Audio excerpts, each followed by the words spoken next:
Hello friends, I am Narendra Kumar. I am a senior data architect with 12 years of experience in IT industry. I take a lot of interviews of data engineers on a regular basis. I also go through their resumes when I do so. So I thought of creating a video how we can create a best resume for data engineers or aspiring data engineers. In this video, I'm going to explain what are the things that we look into the resume when we look at the resume, and what all things HR team they look into the resume when they shortlist between various resumes. We will also go through each and every section where I will explain what are the important things you shall put and which things to avoid in each section. And if you want me to review your resume or plan a mock interview, that you can do. Link is there in the description. So without any delay, let's get started. So before we start with the details, first we will discuss about the template quickly. So there are two types of templates people use. One is this kind of template where things are horizontally aligned one after the other section. And second template is this kind of template where there are two vertical sections. So normally I do not prefer this one because visually it is a little bit difficult and it is confusing where exactly to look for the required info. I find this one more suitable, but it is a personal choice.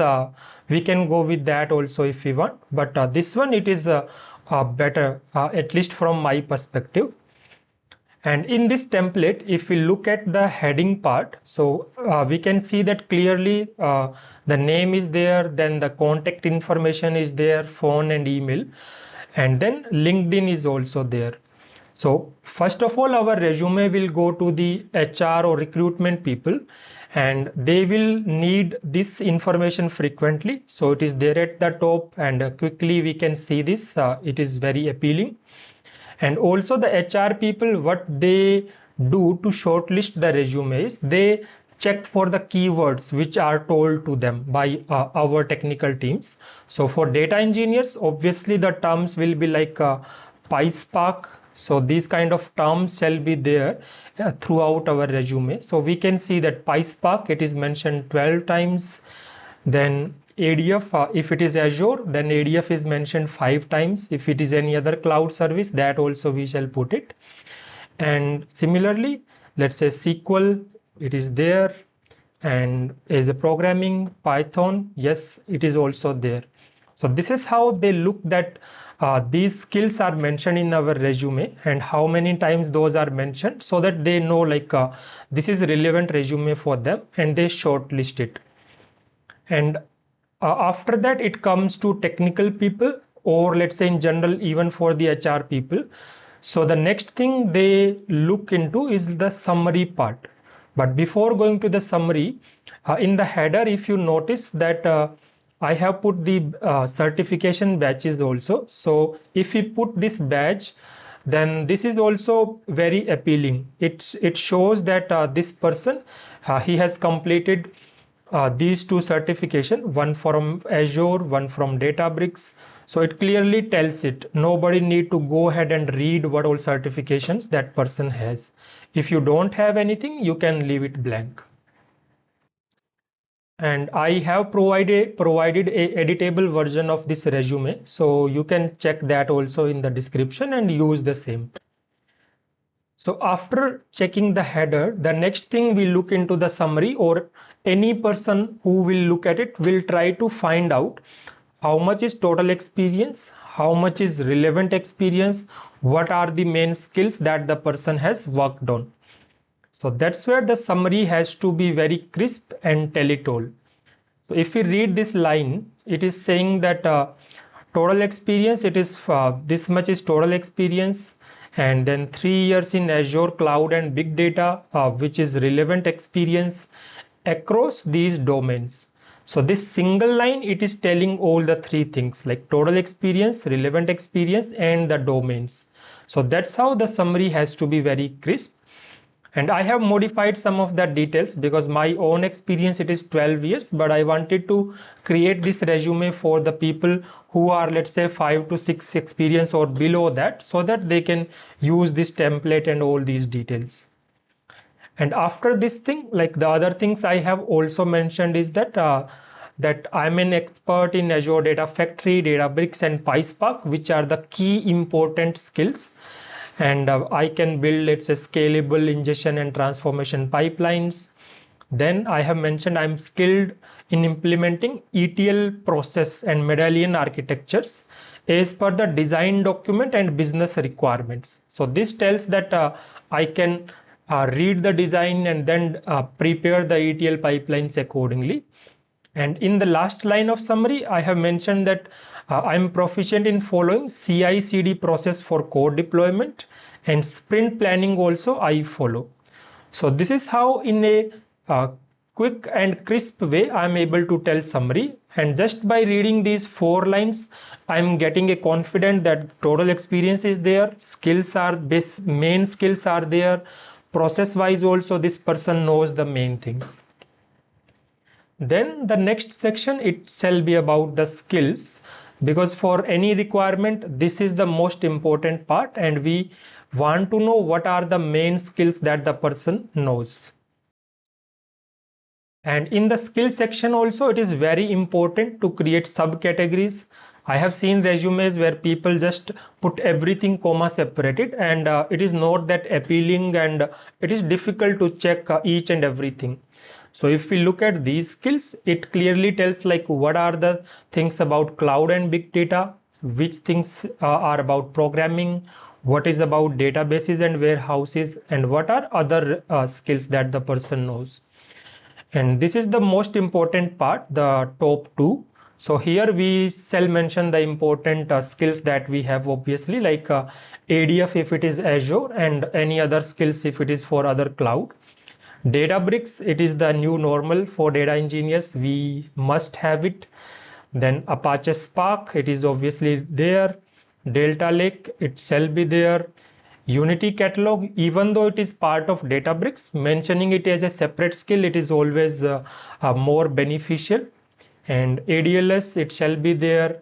So these are, I would say, must have skills, and the cloud part may change for AWS and GCP people, but overall these will be similar technologies. And rest of the cloud technologies, these are optional.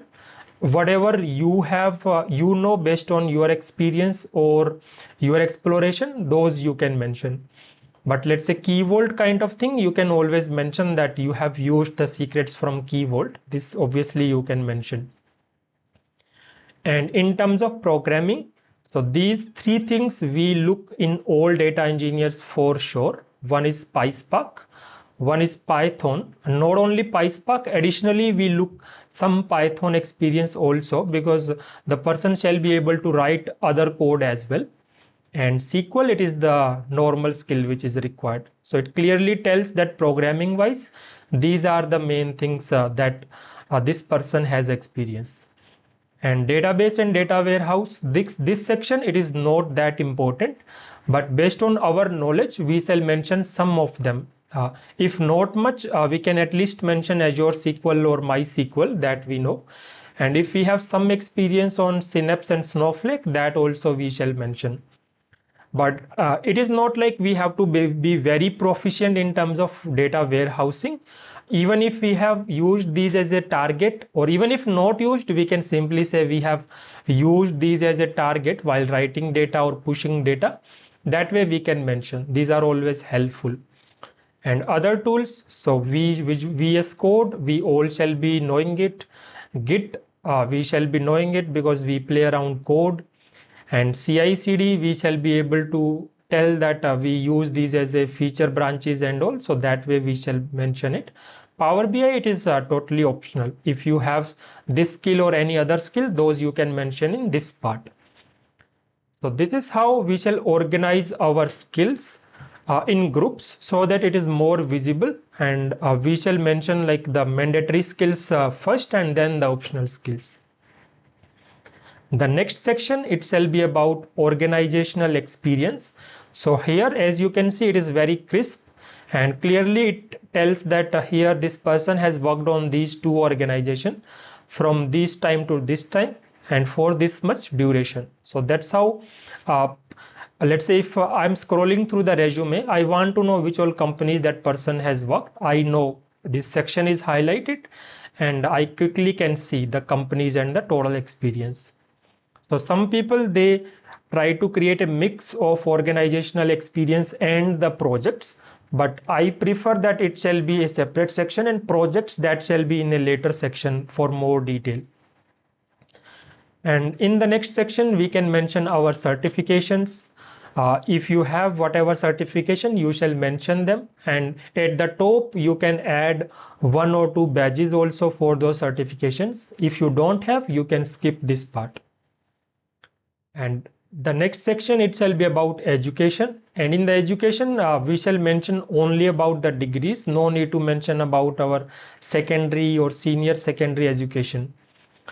So here it clearly tells like this is the year, this is the degree, the university, and then I completed my BTech in electronics and communication with honors. I did it with honors. You can mention or not mention depending on yours.